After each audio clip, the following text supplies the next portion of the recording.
City India news, महाराष्ट्रातील लोकप्रिय news channel.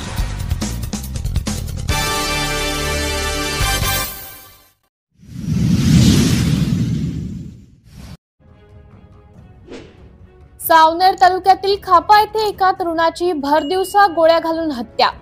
प्राप्त माहितीनुसार गोळीबाराच्या घटनेत खापा शहर हादरले आहे। खापा शहरात भरदिवसा एकावर गोळीबार करण्यात आला आहे। रविवारी दिनांक 15 रोजी सकाळी 10:30 पावणे 11च्या सुमारास एका आरोपीने फिल्मी स्टाईलने पाठलाग करत तरुणावर गोळ्या झाडल्या। अर्जुन शेषराव निळे वय 31 वर्ष, राहणार डोंगेघाट खापा असे गोळ्या झाडणाऱ्याचं नाव आहे। तर चेतन अशोक गागाटे वय 33 वर्ष, राहणार हनुमान घाट खापा असे गोळ्या झाडण्यात आलेल्या तरुणाचं नाव आहे।